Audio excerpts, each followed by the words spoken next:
அன்பான ரிஷபராசி நண்பர்கள், சகோதர சகோதரிகள் அனைவருக்கும் எனது கனிவான வணக்கங்கள்.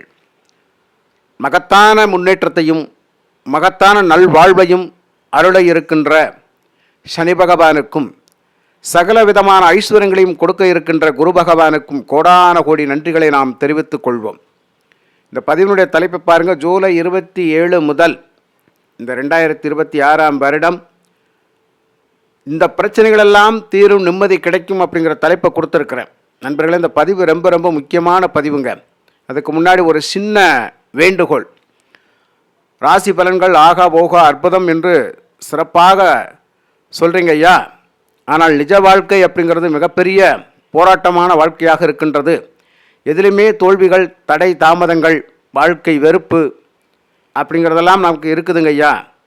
முன்னேற்றம் இல்லாமல் கஷ்டப்பட்டு கொண்டிருக்கிறோம் என்று சொல்லக்கூடிய சில பேருக்கு நான் சொல்கிறது என்னன்னு கேட்டால், உங்களுடைய சுய ஜாதகத்தில் திதி, வாரம், நட்சத்திரம், கரணம், நாமயோகம் இதன் அடிப்படையில் நமக்கு இதற்கு உரிமையாளராக வரக்கூடிய கிரகங்கள் எல்லாம் நம்ம ஜாதகத்தில் எந்த நிலையில் இருக்குது, அவர்கள் நம் வாழ்க்கை முழுவதும் கஷ்டப்பட்டு கொண்டு தான் இருக்க செய்வார்களா அல்லது முன்னேற்றத்தை தருவார்களா, அது எந்த தசை தசாபுத்தி காலங்களில் நமக்கு நல்ல முன்னேற்றம் கிடைக்கும் அப்படிங்கிறதையும், நல்ல காலம் பிறக்கும் அப்படிங்கிறதையும் சுயஜாதகத்தை பார்த்து கண்டிப்பாக தெரிஞ்சுக்கோங்க நண்பர்களே. கோச்சாரத்தில் காலச்சக்கரத்தின் அடிப்படையில் தான் நாம் பலன்கள் நிர்ணயித்து சொல்லுகின்றோம். அதாவது சந்திரனுடைய அமைப்பு, தினம் தினம் சந்திரனை வைத்துத்தான் பலன்கள், கோச்சார பலன்கள் சொல்லப்படுகின்றது. அதன் அடிப்படையில் கோச்சார பலன்கள் அப்படிங்கிறது எத்தனை பேருக்கு பொருந்தும் அப்படிங்கிறத நம்ம சொல்ல முடியாது. கிட்டத்தட்ட ஒரு 20% பேருக்கு பொருந்தும். அவர்களுக்கும் நல்ல தசாபுத்தி காலங்கள் இருந்தால் இன்னும் சிறப்பாக பொருந்தும். இதை மனசில் வச்சுக்கோங்க. சில பேர் சுயஜாதகம் பார்க்குறதுக்கு நீங்கள் எதுக்குங்க கோச்சார பலன்கள் கொடுக்குறீங்க அப்படின்னு சொல்லி கேள்வி கேட்பாங்க. கோச்சார பலன்கள் அப்படிங்கிறது ஒவ்வொரு மாதத்துலேயும் நமக்கு என்ன நடக்கும் அப்படிங்கிறத முன்கூட்டியே அறிவிக்கக்கூடிய ஒரு நல்ல பலன். இதில் நமக்கு ப்ளஸ்ஸாக மைனஸாக இருக்குது அப்படின்னு சொன்னால், சரி நம்ம ஜாதகம் சரியில்லை, நம்ம ஜாதகத்தில் நடக்கக்கூடிய தசாபுத்திகள் சரியில்லை போல தெரியுது, அதனால தான் நமக்கு இதில் சொல்கிற பலன் பொருந்தாமல் இருக்குது அப்படிங்கிறத தெரிஞ்சுக்கிட்டு அந்த சுய ஜாதகத்தை பார்த்து தெளிவாய்க்கங்க நண்பர்களே. உங்களை நான் தயவு கூர்ந்து கேட்டுக்கிறேன். நம்ம ராசி பலனை பார்த்து மனசு சங்கடப்பட்டு நம்ம தேவையில்லாமல் மன உளைச்சல் காலக்கூடாது. அது நல்லதா கெட்டதா அப்படிங்கிறத ஓரளவுக்கு நம்ம முன்கூட்டியே தெரிஞ்சுக்கலாம். அதுதான் விஷயம். இப்போ ரிஷபராசிக்காரங்களுக்கு இந்த ஜூலை 27 தேதியிலிருந்து நல்ல விஷயங்கள் நடக்கும், இந்தந்த பிரச்சனைலாம் தீரும் அப்படிங்கிற தலைப்பை கொடுத்துருக்கிறேன். ராசிக்கு லாபஸ்தானத்தில் சனி பகவான், தர்ம கர்மாதிபதி யோகத்தை தரக்கூடிய சனி பகவான், உழைப்பால் உயர வைக்கக்கூடிய சனி பகவான். ரிஷபராசியை பொறுத்த மட்டும் இந்த சனி பகவான் ஒரு நல்ல சுபர் அப்படிங்கிறத தான் நம்ம தெரிஞ்சுக்கிறணும். 12 ராசிகள்லேயே ரிஷபராசிக்கு தான் சனி பகவான் முழு சுபர். ரிஷபராசிக்காரவங்களை எவ்வளவு தூரம் கஷ்டப்படுத்தினாலும் இறுதிக்கால வாழ்க்கையில் அவங்கள நிம்மதியாக உட்கார வச்சிருவார். ஆரம்பத்தில் ஓடி ஓடி கஷ்டப்பட்டு நிம்மதியே இல்லாமல் வாழ்ந்தவங்களுக்கு கடைசி காலத்தில் சனி பகவான் நிம்மதியை கொடுத்துருவார். இவர் தான் ரிஷபராசிக்கு முழு சுபர். அப்போது லாபஸ்தானத்தில் இப்போது சனி பகவான் ஜூலை 27 தேதி வக்ரமடைய இருக்கின்றார். அந்த சனி பகவானுக்கு 5ஆம் இடத்துல தான் குரு பகவான் உச்சமடைகிறார். குரு பகவானுக்கு 9ஆம் இடம் பாக்கியஸ்தானத்தில் சனி பகவான் வக்ரமடைகிறார். இந்த மாதிரியான ஒரு கிரக அமைப்பெல்லாம் இனி எப்போ வருதுன்னு சொல்ல முடியாது. ஆனால் சரியான வாய்ப்பு, சரியான சந்தர்ப்ப சூழ்நிலைகள் அப்படிங்கிறதெல்லாம் நமக்கு தேடி தேடி வந்து நம்மளை வாழ்க்கையில் மேன்மைப்படுத்தும் அப்படிங்கிறதுல எந்த ஒரு மாற்று கருத்தும் இல்லை. அருமையான அமைப்பு. இப்போ ரிஷபராசிக்கு ராகு பகவான் வேற 10ஆம் இடத்துல, கேது பகவான் 4ஆம் இடத்துல. இப்போ ரிஷபராசிக்கு கடந்த ஒரு சில மாதங்களாக பார்த்தோம் அப்படின்னு சொன்னால் அவங்களுக்கு ஏதாவது ஒரு மருத்துவ செலவுகள் வந்துக்கிட்டே இருக்கும். அந்த நோய் நொடி பிரச்சனைகள் அவங்களுக்கு இருந்துக்கிட்டே இருக்கும்.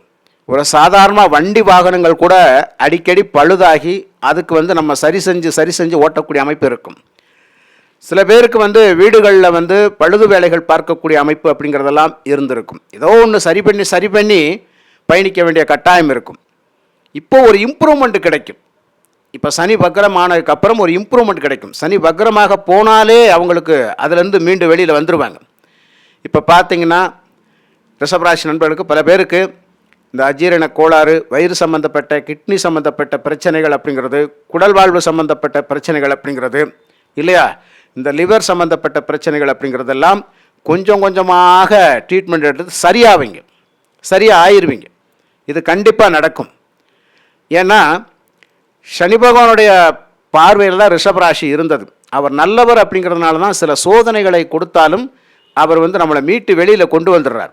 சனி பகவான் ஒரு மந்தத்தன்மையை கொடுத்துருப்பார், ஒரு அசதியை கொடுத்துருப்பார், ஒரு சில முயற்சிகளை தடை தாமதங்கள் பண்ணியிருப்பார். அது ஏன் பண்ணுறாருன்னா சில விஷயங்களை நம்ம புரிஞ்சுக்கிறதுக்காக பண்ணியிருப்பார். இனி வரக்கூடிய காலகட்டங்களில் சுறுசுறுப்பாக இரு, சோம்பேறித்தனத்தை விட்டுரு இல்லையா. அதாவது உழைப்பு அப்படிங்கிறது ரிஷபராசி நண்பர்களுக்கு எழுதி போட்ட ஒன்று. அப்போ அவங்க காளை மாடு சின்னத்தை வைத்தவர்கள், அவர்கள் ஓய்ந்து விட்டால் அந்த குடும்பத்தில் ரொம்ப கஷ்டம். உண்மை அதுதான். அதனால் அவங்களுக்கு ஒரு மேன்மையான பலன்களை சனி பகவான் கொடுக்க இருக்கின்றார், குரு பகவானும் கொடுக்க இருக்கின்றார். எப்படின்னு பார்ப்போமா?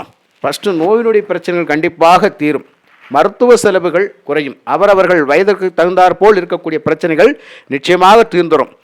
கடன் சம்பந்தப்பட்ட விவகாரங்களில் இருக்கக்கூடிய நிறைய ரிஷபராசி நண்பர்களுக்கு ஓரளவுக்கு கடனை அடைக்கக்கூடிய வாய்ப்புகள் கண்டிப்பாக வந்துடும். இது எப்படின்னு கேட்டால், இது வரைக்கும் தொழிலில் மந்தம் இருந்துச்சு, வேலையில் மந்தம் இருந்துச்சு, ஒரு சரியான சம்பள வரவு இல்லை அப்படின்னு சொல்லியெல்லாம் நீங்கள் கஷ்டப்பட்டிருப்பீங்க, சிரமப்பட்டிருப்பீங்க. சரியான வேலை வாய்ப்புகளும் கிடைக்காமல் இருந்தது. இதனால் வாங்கினவங்களுக்கும் வச்சவங்களுக்கும் கொடுத்தவங்களுக்கும் நம்ம பதில் சொல்ல முடியாத ஒரு கட்டமெல்லாம் இருதுங்க ஐயா. அப்படி ஒரு சூழ்நிலையில் இப்போ நமக்கு அது தீரப்போகுதுன்னு தான் அர்த்தம். கண்டிப்பாக எப்படி என்றாலும் உங்களை அந்த பணத்தை உருட்டல் பிரட்டல் பண்ணி ஒரு கடனை கொண்டு அடைக்கிறதுக்கு அவர் ஏற்பாடு பண்ணி கொடுத்துருவார். இது எப்படி நடக்கும்? சில பேர் முதல்ல கொடுத்த பணம் ஒரு இடத்துல வர வேண்டியது இருக்குனாலும் உங்களுக்கு வந்துடும். பல முறை கேட்டு அலைஞ்சிருப்பீங்க, ஆனால் இப்போ போய் ஒரு முறை கேட்டால் போதும், கொடுத்துருவாங்க. இதுவே ஒரு பெரிய விஷயம்தான். சம்பள பாக்கி கண்டிப்பாக வந்துடும். ஏதோ ஒரு சேமிப்பு உங்களுக்கு கை கொடுக்கும். முதல்ல ஏதோ ஒரு 5-10 சேமித்து வைக்கக்கூடிய ஒரு சூழ்நிலைகள் உருவாயிருக்கும். அந்த சேமிப்பு அப்படிங்கிறது இப்போ நமக்கு கை கொடுக்கக்கூடிய அமைப்பில் நிச்சயமாக இருக்கும். அதே மாதிரி கவலைகள் தீரக்கூடிய ஒரு காலகட்டங்களாக இனி இருக்கும். சில பேர் வீணான பழிபாரங்களை போட்டு உங்களை தேவையில்லாமல் பிரச்சனைகளுக்கு ஆளாக்கி கொண்டு போய் கோர்ட்டு கேஸில் நிற்க வச்சுருப்பாங்க. இப்போ அந்த விஷயங்கள் உண்மைகள் வெளிவரும். அப்போ இவங்க குற்றவாளி இல்லை, நியாயமானவங்க. ஏன்னா சனி வக்ரகதியில் ராசியை பார்க்கின்ற பொழுது இவர்கள் குற்றவாளிகள் அல்ல, உண்மையானவங்க, நேர்மையானவங்க. வீண்பலி பாரங்கள் போட்டதுனால கேஸு போட்டவங்க மேலேயே அந்த வழக்கு திரும்பக்கூடிய அமைப்பு பல பேருக்கு இருக்கும் ஐயா. அதே மாதிரி சொத்து தகராறுகள் அப்படிங்கிற விஷயங்கள் இருக்கும் பார்த்தீங்களா, அதில் இருக்க வில்லங்கங்கள் எல்லாம் கண்டிப்பாக தீரக்கூடிய அமைப்பு. வீட்டில் இருந்த ஒரு மனசங்கடங்கள், உறவுகளுக்குள்ள இருந்த ஒரு மனசங்கடங்கள், இதெல்லாம் கொஞ்சம் கொஞ்சமாக தீரக்கூடிய அமைப்பு நிச்சயமாக இருக்கிறது. ஒரு விஷயத்தில் பலமுறை முயன்று நான் தோற்றுக்கிட்டே வர்றேன். இப்போ மாணவர் செல்வங்கள் ஒரு போட்டித் தேர்வை எழுதுகிறாங்க வேலைக்காக, பலமுறை தோற்றுக்கிட்டே இருக்கிறேன். இந்த முறை கண்டிப்பாக வெற்றி பெற்றுவோம் இல்லையா. அவரவர்கள் கல்வி தகுதிக்கு தகுந்த மாதிரி திறமைகளின் அடிப்படையில் வேலை வாய்ப்புகள் நிச்சயமாக கிடைத்து விடும் ஐயா. இந்த முறை கண்டிப்பாக வெற்றி பெறுவோம். எதுலேயுமே இருந்த ஒரு மந்த நிலையெல்லாம் மாறி ஒரு சுறுசுறுப்பாக இயங்கக்கூடிய அமைப்பு அப்படிங்கிறது நிச்சயமாக இருக்கும். தொழிலில் ஒரு மந்த நிலை இருந்தது, தேக்க நிலை இருந்தது, கொஞ்சம் மாறக்கூடிய அமைப்பு, ஒரு நல்ல முன்னேற்றம் இருக்கும். சுறுசுறுப்பாக இயங்கக்கூடிய அமைப்புன்னு நான் சொல்லிட்டேன் இல்லையா. அதே மாதிரி இந்த சனி பகவான் வக்ரகதி காலத்தில் நிறைய பேர் கோவில்களுக்கு போகக்கூடிய வாய்ப்பு கிடைச்சிடும். மனசில் திடீர்னு ஒரு எண்ணம் உருவாகும், இந்த கோயிலுக்கு போகலாம், இந்த சாமியை தரிசனம் பண்ணலாம், இந்த மாதிரி இந்த கோவில்களுக்கெல்லாம் ஒரு அபிஷேக பொருட்கள் வாங்கி கொடுக்கலாம் இல்லையா, ஒரு பூஜை புனஸ்காரங்கள் பண்ணலாம். இதெல்லாம் உங்கள் மனசில் தோணும். அந்த மனசில் தோணுன உடனே நீங்கள் மறுநாளோ அதற்கு மறுநாளோ உடனே போயிடுவீங்க. இது ரிஷபராசி நண்பர்களுக்கு கண்டிப்பாக நடக்கும் இல்லையா. மனசுக்குள்ளே அந்த சிந்தனைகள் வந்துக்கிட்டே இருக்கும். இதெல்லாம் ஒரு நல்ல நேரம்னு வச்சுக்கோங்க. மனிதர்களை நம்புவதை விட இறைவனை நம்பணும் அப்படின்னு சொல்லிட்டு போயிடுவீங்க. ஆக இஷ்ட தெய்வம் அப்படிங்கிறத ரொம்ப பரிபூர்ணமாக வணங்கி வழிபடுவீங்க. குலதெய்வம் கோவிலுக்கு நிறைய பேர் போவீங்க, நிறைய பேர் கோவில்களுக்கு போய் நிறைய தான தர்மங்கள் செய்வீங்க இல்லையா.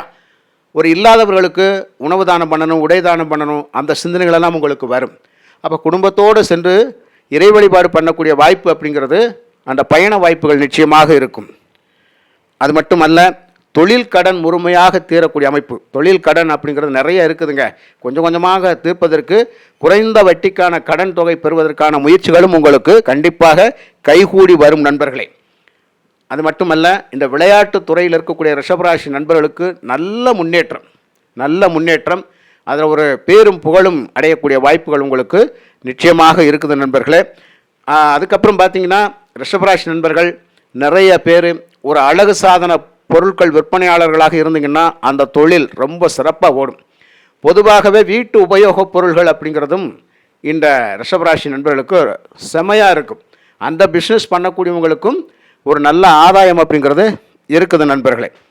வெளிநாட்டில் போய் இருக்கிறேன், உள்நாட்டுக்கு வரணும், உள்நாட்டிலேருந்து வெளிநாட்டுக்கு போகணும், மனைவி மக்கள் பிள்ளைகளை பார்க்கணும் அப்படிங்கிற ஒரு ஆவல் நிறைய இருக்குது. வாய்ப்பு எப்போ கிடைக்கும்? இந்த மாதம் கிளம்பிடலாமா?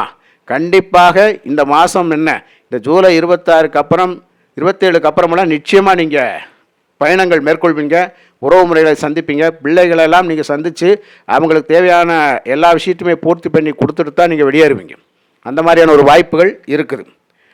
அதே மாதிரி எந்த ஒரு அலைச்சலும் இல்லாமல் சில காரியங்கள் போன உடனே சக்ஸஸ் ஆகும். ஒரு அரசியல் தொடர்பான விஷயங்கள் நம்ம தேவைக்காக ஒரு சில கோரிக்கைகள் வைக்கிறோம் அப்படின்னு சொன்னால் அது கண்டிப்பாக சக்ஸஸ் ஆகும். நிறைய பேருக்கு வேலையில் இருக்கக்கூடியவங்களுக்கு பதவி ப்ரொமோஷன் கிடைக்கக்கூடிய வாய்ப்புகள் நிச்சயமாக இருக்குது. சம்பள உயர்வு கிடைக்கிறதுக்கான வாய்ப்புகள் நிச்சயமாக இருக்குது.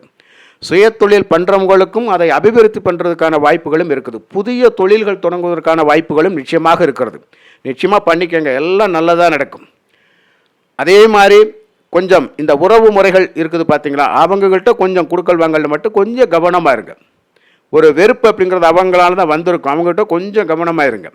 அவங்ககிட்ட வரவு செலவு கணக்கு குறைச்சிக்கோங்க. அதுதான் உங்களுக்கு மன அழுத்தத்தை கொடுக்கும். மற்றபடி ஒருவரால் உங்களுக்கு மன அழுத்தம் வராது. பழைய பாக்கிகள் கண்டிப்பாக வசூலாகும். பழைய நண்பர்கள் உங்களுக்கு ஒரு உதவி உபகாரங்கள் செய்வாங்க. அதே மாதிரி ரிஷபராசி நண்பர்களை பொறுத்த மட்டும் பக்தி ஒழுக்கம் அதிகமாக இருக்கும். நிச்சயமாக அந்த சிந்தனைகள் மேலோங்க நம்ம நல்லா இருப்போம் அப்படிங்கிறது 100% உத்தரவாதம் கொடுக்கலாம் இல்லையா?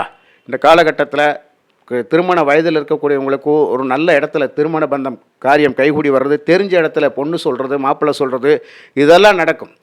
ஓடி பார்த்துக்கிட்டு இருந்தீங்க, திடீர்னு கல்யாணம் முடிஞ்சு போச்சு அப்படின்னு சொல்லும் பார்த்தீங்கன்னா, அந்த மாதிரியான ஒரு விஷயங்கள் கண்டிப்பாக நடக்க இருக்கின்றது. அப்போ நல்ல விஷயம் தானையா? ஆக நிறைய பேருக்கு நண்பர்கள் மூலமாக ஒரு ஒத்தாசை, தெரிந்தவர்கள் மூலமாக ஒரு ஒத்தாசை, முன்னாள் நண்பர்கள் மூலமாக ஒரு ஒத்தாசை, இதெல்லாம் உங்களுக்கு கிடைக்கும் ஐயா. அதனால் ரிஷபராசி நண்பர்களை பொறுத்த மட்டும் தொழில் பலம் தான் சிறப்பாக இருக்கும், வேலை பலம் சிறப்பாக இருக்கும், வருமானம் சிறப்பாக இருக்கும், உடல் ஆரோக்கியம் ரொம்ப மேம்படக்கூடிய அமைப்பு இருக்கும். சுறுசுறுப்பாக இயங்கி இந்த காலகட்டத்தில் பணம் பொருள் சம்பாதிக்கக்கூடிய பாக்கியத்தை சனி பகவானும் குரு பகவானும் கொடுக்க இருக்கின்றார்கள். மிக்க நன்றி. வாழ்க வளமுடன்.